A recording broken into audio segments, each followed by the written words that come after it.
This is Women Road Warriors with Shelley Johnson and Kathy Tuccaro.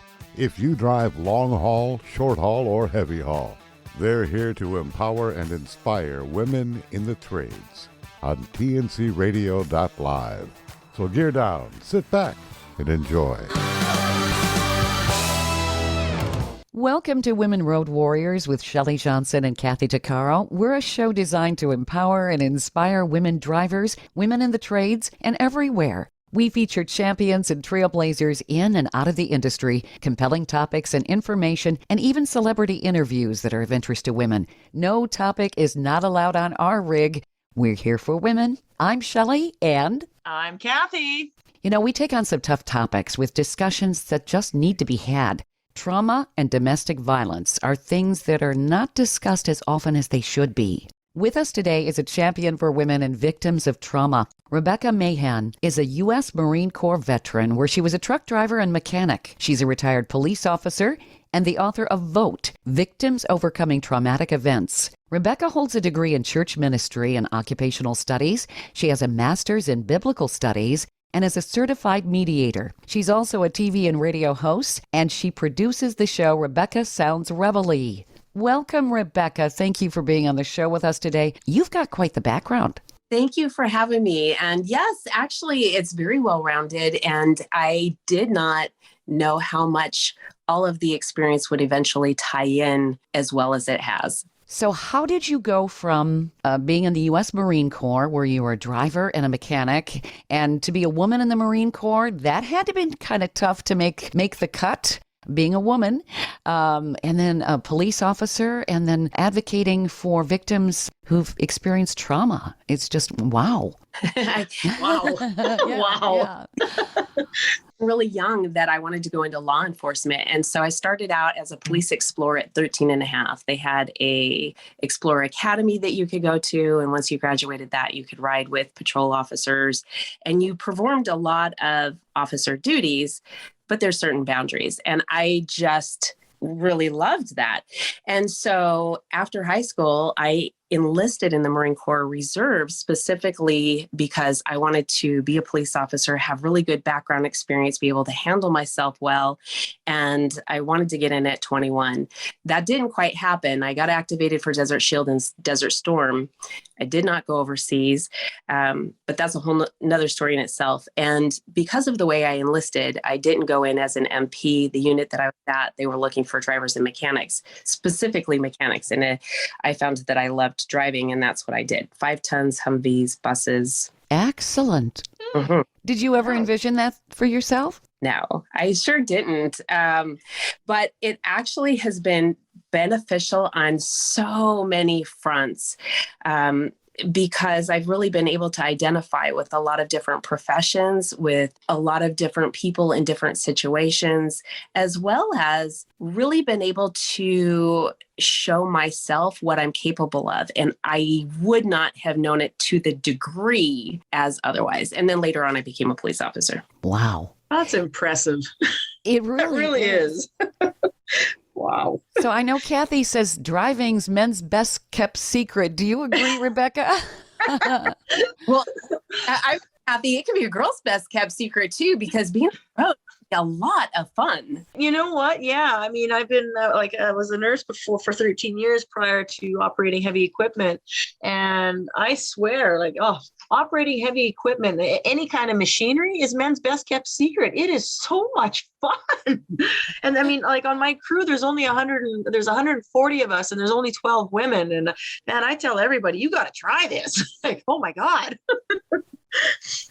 I have to agree. The only advice I would really stress for women in the field that are driving, or even they are a team drive, anything where they're on the road and they're assisting in this, there's so many things that can actually cause physical injuries. And this is the part where I want to stress to really take the time to do the safety techniques that we're taught before we go on the road. Mm. Oh, absolutely. Yeah. Safety first. And as Kathy said, and these are some of the stats I found too, women are better drivers. They're safer. They don't drive it like they stole it. You know? Got that right.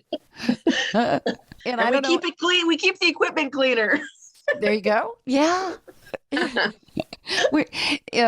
Maybe it's the maternal instinct. We just we know it's if you run into something, it's going to hurt. Don't do it again. Right. Yeah. Yeah. So, Rebecca, what kind of obstacles did you face? Were there any? Obviously, being in the Marine Corps, I don't imagine there are a lot of women that have been enlisting. I don't know what the percentages are now, but the Marine Corps super demanding. Semper Fi, by the way. Thank you. A wonderful branch of the U.S. service. Did you have any obstacles? I think a woman in a man's field, no matter what industry it is, whether it's military, law enforcement, trucking, pick an occupation where it has been predominantly known as a man's field, I think women, even to this day, still have challenges. And there's even statistics that show women still don't get paid the same equivalency in salary. So I do think that there are some obstacles. When I was in, it was a lot more difficult because I enlisted in 1988 and I went to boot camp in 1989. And at that time, they were going through a transition from what was called the old Corps to the new Corps. And so they were tolerating less of the physical altercations between drill instructors and recruits, along with other sort of onboarding activities or activities that would happen if somebody didn't like another member or they weren't pulling their own weight, or things like promotions. But I was talking to somebody recently, and most of that is really still the same, even though that was supposed to have had a major change. And quickly, I'll just touch note, after a case out of Fort Hood revolving around a female soldier, there's some changes now that are being instituted with violence against women and other types of crimes. So yeah, lots of obstacles, and you're always trying to persevere and show that you can handle whatever position that you are in, and that someone else doesn't have to carry your weight. Once you prove that, you're good to go. So you have to have quite a bit of determination, confidence, and tenacity, because it seems like women have to work harder to prove themselves, even though they're just as capable, if not better in many ways. It's true. It is. And I thank you for that, because I don't really look at myself as being such, but I do. I really stay focused, and I try. This is, I think, where people who don't feel maybe the courage sometimes or the strength to move on, it's taking something and looking at it in a way that is healthy for you, so that you can push through the challenges that could drag you down or prevent you from pursuing something further. And it's really looking beyond that. What is this going to do for me, or whatever my goal is, whether it's helping someone else, my child, whatever the goal is. But it's looking beyond the immediate pain, which could be 5 minutes or 5 days, depending on the circumstance. It's looking beyond that and saying, how is this actually going to be something that's really healthy? Sure. Mm-hmm. How did you get into helping victims overcome traumatic events? Obviously, you've written a book about it. Was there something that just struck a nerve with you and you said, this needs to be dealt with? Way back when, I had my own unhealthy relationship, and I said, okay, what am I going to do to not have an unhealthy relationship in the future? Mm-hmm. What is my role in contributing to any type of thing within my relationship that isn't healthy? And so I really focused on figuring that out. I read. I did all kinds of things. And so one day, while I was in the police academy, we had a domestic violence instructor come in to give the class. And while I was sitting there, this light bulb went off, and I knew what I needed to do to address the situation. And I kept it to myself. So following the academy, I ended up working at a women's prison for a little while before I got hired on as a deputy sheriff. And while I was there, I ended up becoming from a correctional officer to a pre-release coordinator. And I was working with women behind bars, minimum security, prison. And I was working with them in a 30-day, very intense class to give them the skills, resources, strength, and motivation to make things healthy in their life so they don't come back. And this is unfortunately a problem. It seems like there's a lot of recidivism. But anyway, so a lot of the things that I had thought about during academy and I imparted them on the class, they were extremely successful. And when I got to the sheriff's department, I hadn't been there very long. And I was sitting at briefing one day and the sergeant came out and said, every one of you has to come up with a community-oriented policing project. And we need it by this day. So I went home and I typed up a presentation packet and I was a rookie. I mean, so this was not at a time where there was very many women in law enforcement were in the area that I was in. So, and so being new, being not from the area and coming in with this presentation, people said, okay, well, we can give it a try, but yeah, we'll see what happens. We'll give you a year. I said, okay. And so I gave them the packet, Vote Victims Overcoming Traumatic Events, and I implemented it. And for the first year, we as an agency did not go back to 97% of households that were domestic violence related. Wow. Wow. Wow. That's impressive. Yes. Yeah. So they allowed me to continue the program. And even when after going to another agency, it stayed on there. So statistics showed for another 7 years after that it was 95% and above that law enforcement wasn't responding to homes of domestic violence for a return call. And there was a lot of prevention going on. The prevention really helps with officer safety because this is pretty much the number one dangerous call aside from, say, something out in society, a robbery or something like that. Sure. Very volatile. Absolutely. It is. And you never know what's going to happen when you go to these calls because you don't know where the parties are at in their domestic relationship. So sometimes that's it. You know, the law enforcement has been out there so many times, they've had enough. They're not getting the results that they want or the control that they need, depending on which party it is.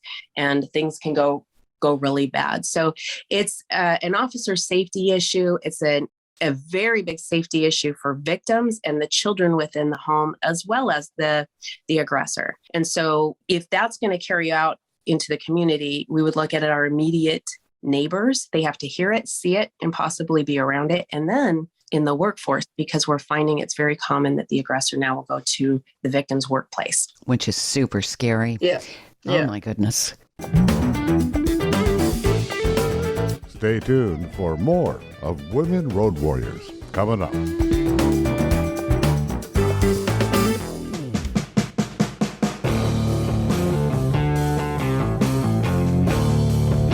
TNCRadio.live is proud to carry the Steve Summers Overnight Drive Show. TNCRadio.live is dedicated to commercial drivers. We offer the news, traffic, and weather you need, and the entertainment, sports, talk, music, and celebrity interviews you want to hear 24/7. We have original shows and trucker podcasts that feature some of your favorites, like Ice Road Alex Debogorski and America's Truckin' Sweetheart Marcia Campbell. TNCRadio.live is convenient and designed for professional drivers. The best part is we're free, and you can listen anywhere you are on the road. With just one tap, you can tune into Steve Summers and us right on your phone. Simply download our app by going to app.tncradio.live. That's app.tncradio.live. Welcome back to Women Road Warriors with Shelley Johnson and Kathy Tuccaro. In our previous segment, we were talking about how the aggressor can come to the workplace even. It's a super scary situation for victims. It makes it so hard for them to leave. Well, even in myself, and because I was in domestic violence for 7.5 years with 2 separate men, I went from bad to worse. And it was like that. I was stalked. They'd come to both of them on different occasions would come to my workplace and, find me on my breaks and in the halls at the hospital. And oh my God, and sending bodyguards to watch over me and like just the stalking, like it was just horrible. It was absolutely horrific to try and escape that. And not to mention, having my daughter, and then, I was in and out of women's shelters as a nurse, and I'm taking care of everybody else, but I couldn't figure out how to take care of me. So I really understand that whole aspect. It's quite the thing. And it's daunting too for women when they're trying to navigate the legal system. If they want to get a restraining order, quite often they'll hear, we can't do anything until he or she does something to you. So that's discouraging. You can see where they just kind of give up. They don't know what to do. It's terrorizing, really. Shelley, I really want to thank you for bringing that up, because I've been working now with women for almost 30 years. Mm-hmm.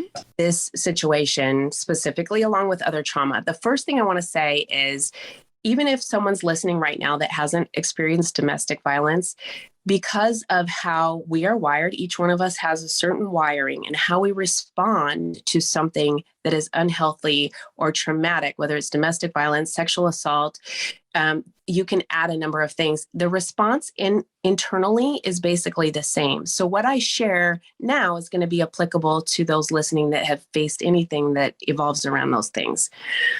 But as you've said, the situation is so difficult that people definitely shy away from a lot of things, including legal help. The first thing is they really try to stay away from sharing things from their family and friends, even when they're confronted from family and friends and saying they think that they noticed something. They usually say, no, this is good. Everything's fine. And the thing that happens is oftentimes we feel that we are humiliated because maybe we're going to have a failed relationship.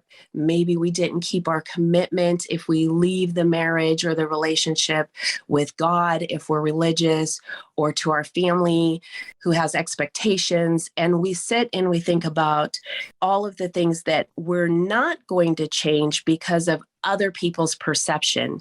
And that is the first thing that we have to look at internally and say, I have to take care of me. And if there's children involved, I need to protect myself and my children. What do I need to do? Oftentimes, law enforcement does come out. They will bring a pamphlet. It's required by law in many states now for resources. Oftentimes, they will not seek shelter, and oftentimes they will not get a restraining order. And I want to say two things specifically about that. And the first is on the restraining order. I personally, after everything that I have seen, and this is even being in law enforcement, feel that restraining orders can be very problematic for a victim, especially to an aggressor that has a high determination of control. Okay.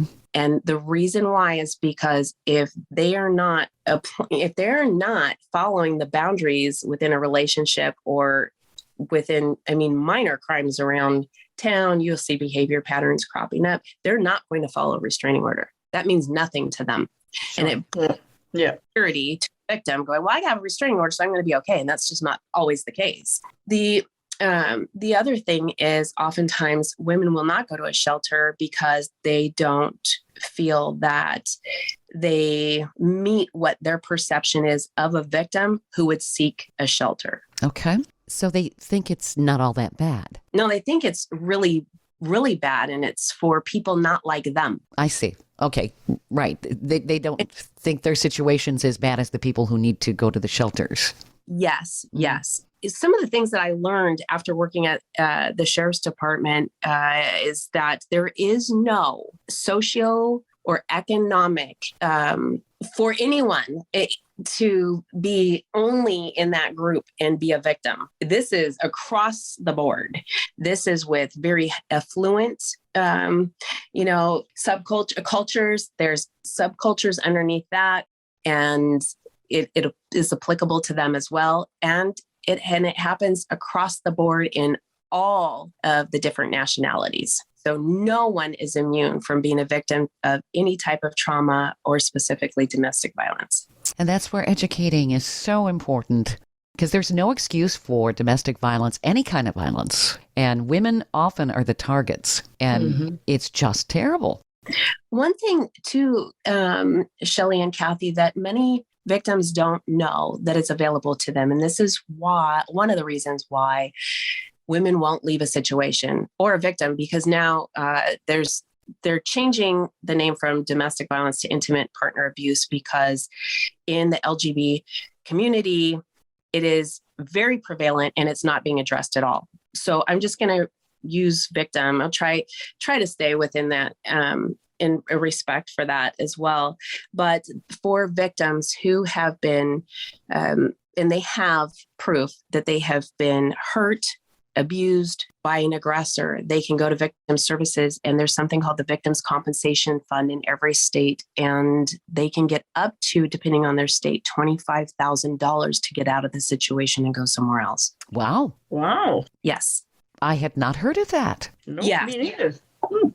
Most people don't even know it exists. If you just go to Google and type it in now, even while you're listening out there, you can find out what you need to do in your state if you are subjected to this and you want to get out. What's the fund called again, in case our listeners missed that? Victims Compensation Fund.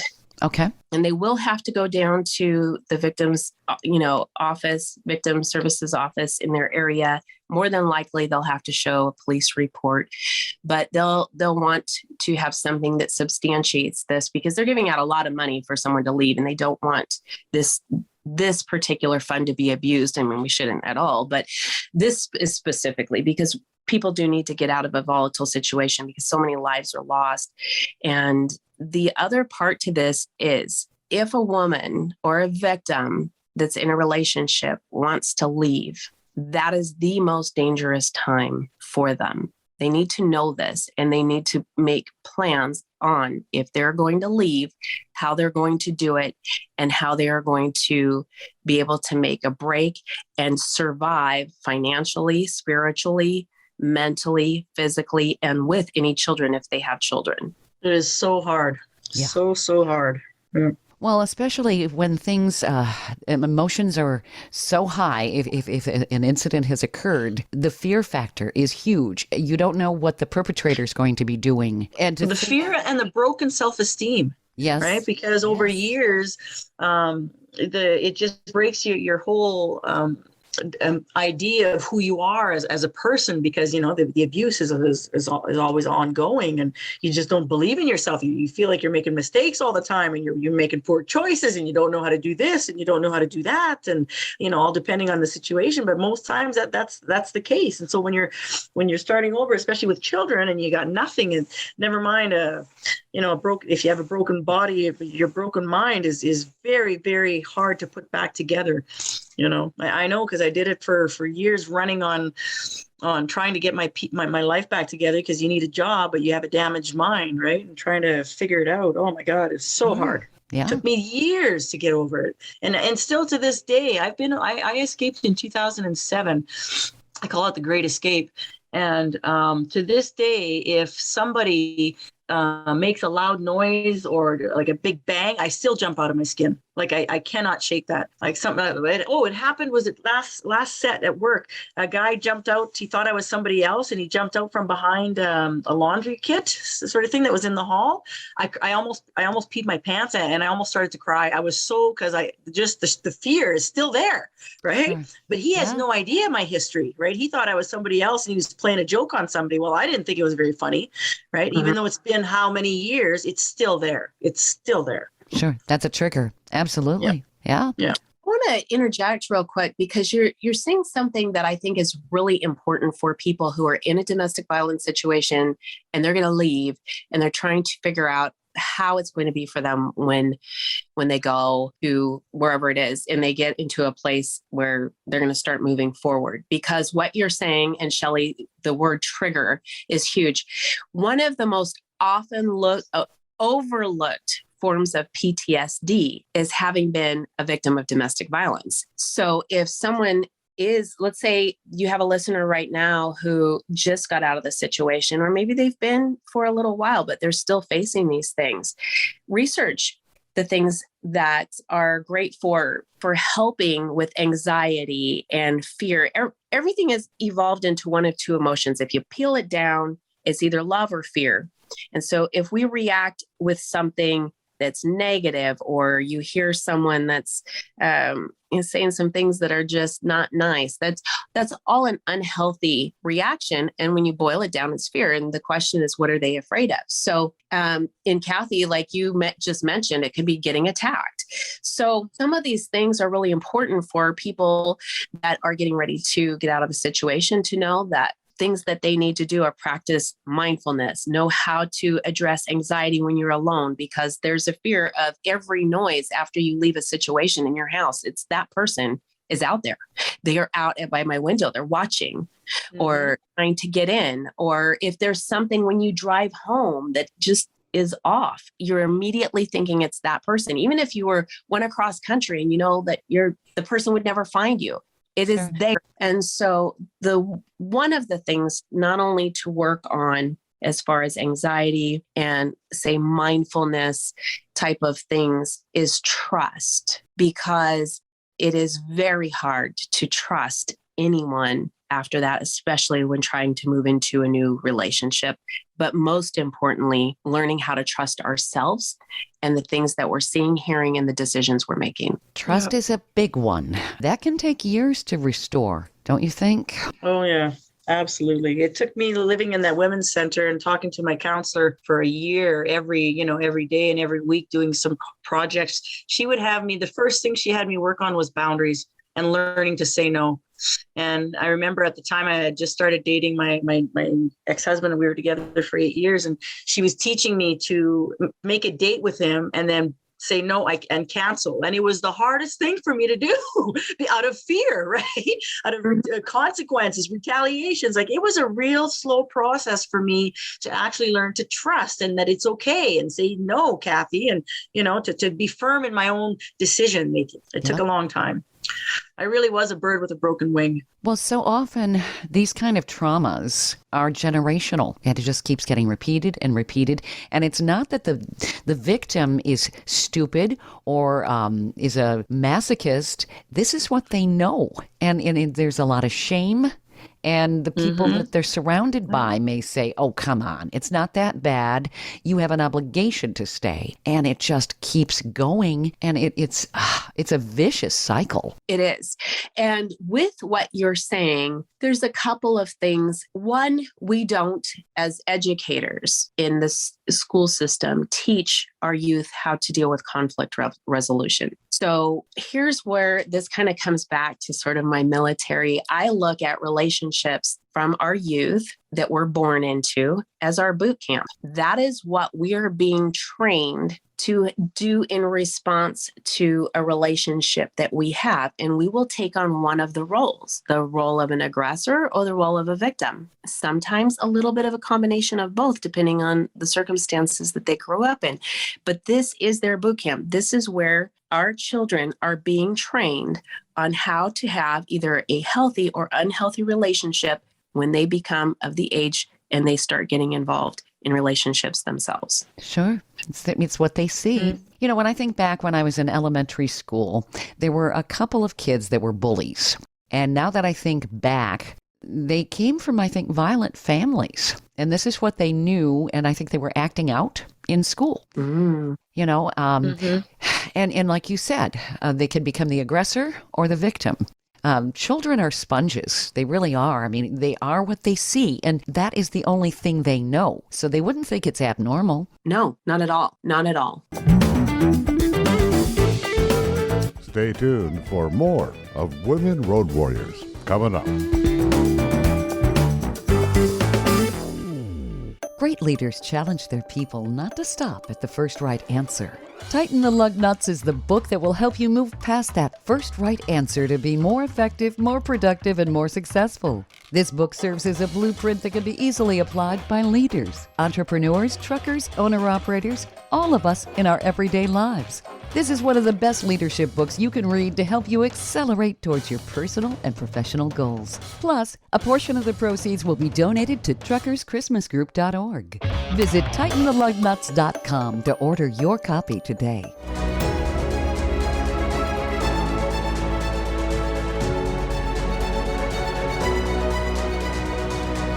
Kathy DeCaro is nothing short of amazing. She not only drives the world's biggest truck as a heavy equipment operator in northern Alberta, Canada. She's an international motivational speaker and the author of Dream Big, an autobiography about overcoming a lifetime of trauma and abuse that led to dreams of success. Kathy inspires people the world over to change their lives and improve their self-worth. Her book will change your life. She's passionate about personal growth and believes anyone can change their circumstances and overcome their obstacles if they believe in themselves. Her life will amaze you and seriously inspire you. Be sure to order a copy of her book, Dream Big, on Amazon.com.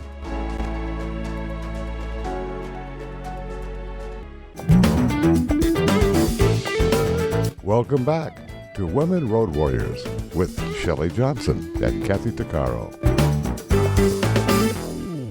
So what does your book cover, Victims Overcoming Traumatic Events? Are there specific steps to help people get away from these situations? I mean, I think that at a certain point, there's so much desperation, you just don't know what to do. That is very true. The book does cover, there's an entire chapter specifically that can be applied to someone that is not law enforcement, someone that does not work in the emergency response field or in the domestic violence or victim resource profession. So that one particular chapter is worth it in itself, because what I mentioned earlier about love and fear is so important in understanding how you particularly change the way that you respond to things so that they are in a healthy way. The other chapters are designed for people that are in law enforcement, the health service industry, domestic violence shelters, victim or trauma advocates, as well as friends or family that are helping someone get through a situation like this. And it goes through the steps on how to work with the victim so that they become successful at getting out of the unhealthy relationship and having a healthy relationship. And there's a template in there. What's really neat about this is I've designed it so that those who are in law enforcement or in any of the services that I mentioned before, there's a template in the back where they can keep track of what they're doing, the progression with the people that they're working with. This can also be used as evidentiary when you are a person would apply at their local or national court system as a domestic violence expert. That's super valuable. It's an education for many different people. I think there's a lot of blame, and victims get stigmatized, if you will. They can have family and friends who'll say, man, you're an accident waiting to happen. Why do you keep going back? And there's an intolerance. And I think that shame factor keeps the victims in the situation too. So true. Kathy, what do you think? Well, from my professional perspective, when I was nursing, the shame factor was huge because I didn't want anybody to know, my coworkers, right? Because I'm supposed to have this, this professional title, and I'm a good nurse, and I take care of everybody. And how come I am so dysfunctional when it comes to my household, sort of thing? And I didn't. Nobody, not a single soul knew. I was really, really good at hiding it, at masking it, and I didn't know, other than the people in the shelters that I would continuously go back and forth. It was a really heavy burden for me to carry. I didn't even want to, and even regards to my family, that ideal that Kathy, she's a nurse, she's got this perfect life, she's got this together, the white picket fence, when in reality, oh my God, I didn't even have a fence. I basically was living in a shack. Like, it was so not what people had their idea of who Kathy was, and that I didn't know how to address it. I really didn't. It was tough. I would really like to see that the VOTE program were implemented at hospitals for not only the staff, but for those in the community that wanted to come to a safe spot and be able to take a class and learn all of the steps. And it's not a huge step, but I think it would be really valuable, because even one of my coworkers in Edmonton at the hospital, I worked on the orthopedic unit for about 4 years. She was murdered by her husband, who was a fireman in Edmonton, in the local, right by the hospital. And wow. she had let it, she had pressed charges, and the judge let him out, and he ended up, even though there was a restraining order and all that, he jumped her fence and went inside and grabbed her, drug her outside and shot her. with the 2-year-old in the crib upstairs. Yeah. And then he killed himself. I remember he was on our unit as a patient. He had a broken leg, and like everybody knew he was so abusive, and we were all taught, but you can't, I mean, what are you going to do? Like so her picture's on the unit still to this day. So yeah, it was awful. It was absolutely, she was just the sweetest person, I am so sorry to hear that. There's a couple of professions, because of the high stress that's involved with what they do, there's statistics that show that those relationships, the people that are in those jobs, in those professions, marry a couple of times, 2 or 3 times. Domestic violence is known. Statistics in these, whether it's law enforcement, military, the healthcare field, you can add several others to that. But we do a lot of training, not only in school, but we don't train our relationships there, and in the workplace about things like sexual harassment from our coworkers. But we generally don't talk about relationships in general. And the thing about the VOTE program specifically is that all the techniques and the things that are imparted on you to have a healthy relationship have a ripple effect. Because if you are doing these things in your own life, personally, with your children, with your spouse, or the person that you're seeing, as well as other members, parents, your neighbors, that's all going to extend to your work, then is going to be more proficient, and they're going to have better bottom line with you being a healthy employee than a person that isn't getting any help and they're taking time off work because they've been injured mentally, physically, or because they're having issues with the aggressors not wanting that person to go in that day because of control. And so there's a lot of absenteeism. But when people get healthy, the workplace thrives. And so it would be great not only to save lives because the program is available to them at work, which their spouse or the person that they're with is not there. And so they have a safe place to get tools and resources. But overall, it's just a great thing. So I think everywhere should have this. It should be just part of an employee assistance program that's available to employees where they're at. Well, I think it's excellent. And I want to commend you for designing this program when you were a police officer. It's amazing. And I don't know what it is across the nation, but I think education's really needed, because I think that there's still an element of judgment rather than understanding where violence comes from and the victims and how they need help. They don't know where to turn and resources. And I think they're afraid to reach out because they're afraid of rejection. That's all they've learned, It's true. And Kathy, maybe some of the things that you have shared, but can you just, when I make this statement, share what your thoughts are? A lot of people will say something like, I don't know what somebody's going to think of me if I leave, or I just can't. I don't know what to do. In both my instances, well, the second fellow I was with he was an enforcer for a big bike gang, and my situation was a little.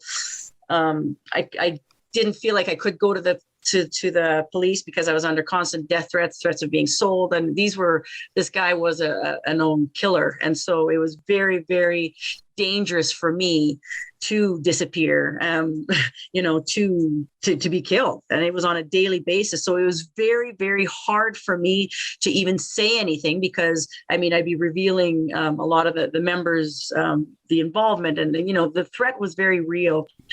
How I escaped was beyond me. To me, it's an act of God. And but I don't know. It's really tough. All I know is that there was something inside of me that kept pushing me to know that I had to leave no matter what, and to find the resources, find the necessary means, find the help. If one door wasn't working, well, then I'd go ask somebody else. If that wasn't working, then I'd go ask somebody else. Like, I didn't give up. It may have taken me more time than I had anticipated, but the ultimate goal was to escape and to get out alive in one piece, right? So that my daughter would have a mother.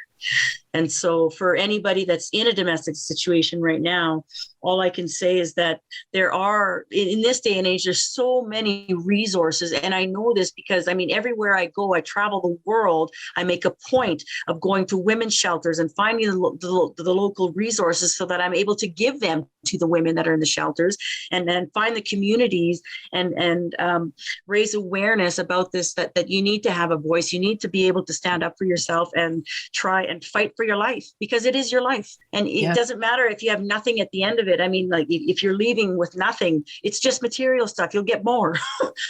You know, it's not, it's about your sanity and about the sanity of your children and your physical well-being. So true. It really is.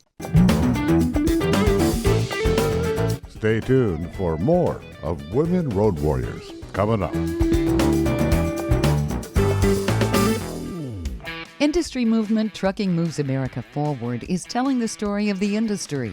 Our safety champions, the women of trucking, independent contractors, the next generation of truckers, and more. Help us promote the best of our industry. Share your story and what you love about trucking. Share images of a moment you're proud of. And join us on social media. Learn more at truckingmovesamerica.com.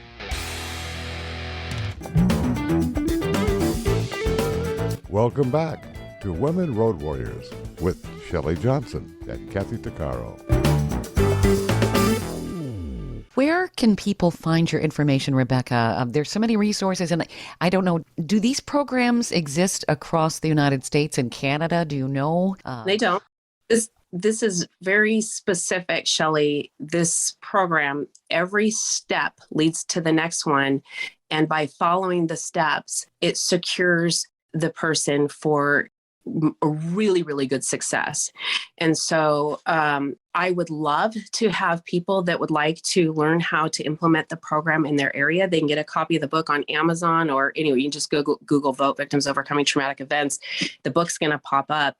But feel free to, respond to email me, because I will work with you. I don't charge to do this. This is a passion that I have because of the goal that I have in helping just one person save their life or their children's lives. That's my goal. So I'll work with someone in helping them get something going long term. But if you have just a minute, I would love to leave your audience with some tools that will help them start making a difference. Oh, absolutely. Right. That would be wonderful. We have about 4 minutes left, so feel free. Okay. So and this is very specific, take out a piece of paper, and on the very top of the paper in bold writing, all capitals, write the word healthy, draw a line underneath that, and in bold letters, write the word unhealthy. And you have to do this with a pen and paper, not on your phone or computer, because there is something in your brain that will begin to change as you have it go from your brain down your arm and out through your hand onto the paper. And this is a tried and true method. Every thought that you have, start listening to yourself on those and identify whether there's something that is positive or negative.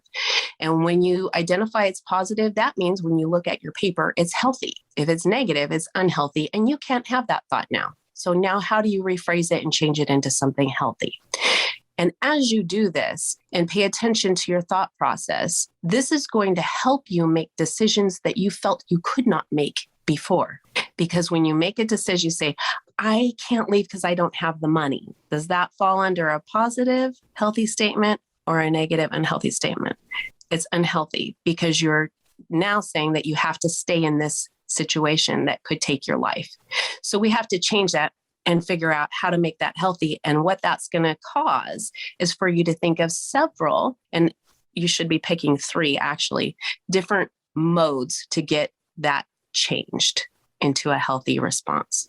That's the beginning to all of this. Excellent. This, I think, maybe helps provide some clarity. It's so easy to have fragmented thinking when you're in the middle of all that chaos. Oh, you're a mess. You can't even focus, right? Yeah. So if you have this paper, you can take it out. And if you hear somebody say something to you, then you can say, oh, well, that's not a healthy statement. Eventually, you don't have to say positive and negative anymore. It's either healthy or unhealthy. And that's really where you want your frame of mind to be. That's healthy or that isn't healthy. Then one step further is you go healthy equals love and unhealthy is fear. So what is it that I'm afraid of that's causing me not to make this decision or to change it into something healthy? And once you identify the fear, that's a game changer there. I think there's confusion about love. People can think, well, he really loves me. It really is love. And maybe I deserve that. This is just his way of showing his love. The kind of crazy making that goes on. Yeah. He strangled me, but he loves me, right? Yeah. But that's an unhealthy response. So there's a fear there and it's deep. And that person would have to go, why is it then that I'm staying knowing that? And so it could be, well, I can't leave because I don't have any money. Well, now you have the victim's compensation fund. So that's not something. If that isn't enough to motivate you to leave, what else is it? I made a commitment when I got married to God and I cannot break my vow. And then it is, how do I address this fear so that I can move beyond this relationship? So you have to identify the fear in it. But it's all going to start with starting to identify regular thoughts that you're having and categorizing them when you have them by looking at that paper going, this is either healthy or it's not healthy. Yeah. I love what you're doing, Rebecca. This is so valuable. Oh my gosh. Where can people reach you again and find your book and reach out to you? Because you're educating, you're empowering. This is so, so very important. Rebecca Mahan at publicist.com. I'm known on social media and anywhere, Rebecca L. Mahan. You can connect with me on Facebook, Instagram, LinkedIn. What's the other one? Anyway, I'm out there. But if one-on-one help, I'm here for you and willing to help something get started in your area too. But most importantly, know that the support is available to you through Shelley and Kathy right here. Just listening to the messages from the shows that you guys, the topics that you have, those are things that are changing the power that your listeners have. So that's how to get a hold of me. And I'll do anything I can to help anybody. Thank you so much. And your last name is spelled Mahan. Yes. So it's Rebecca Mahan. And what is the website again? I just in case somebody didn't have a pencil. I don't have a website right now. I changed a little while ago due to it wasn't providing what I needed it to do. But go to Facebook and you can get me there or email me at RebeccaMahan@publicist.com. Excellent. I love what you're doing, Rebecca. This is exactly what we need to change things and empower people and get them away from violence. Yeah, this has been an incredible hour of talking and just, educating anybody that's in a situation that might have never been in one before and don't know the signs or don't know, what to do. So I'm really glad that we had you as a guest. Thank you. I just thank you both. I appreciate you very much. And I'm extremely excited to see the amount of things that you guys are sharing and how it's changing lives. So thank you for what you do. Thank you. That's what we want to do. Empower and inspire women and actually anyone listening, if we can make a difference with one person, we've done something right. That's right. Mm-hmm. You've been listening to Women Road Warriors with Shelley Johnson and Kathy Tuccaro. If you want to be a guest on the show or have a topic or feedback, email us at info@tncradio.live.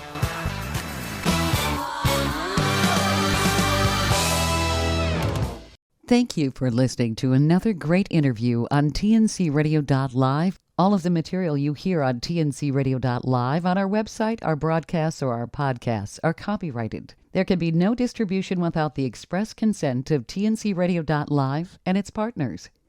For inquiries, write us at info@tncradio.live.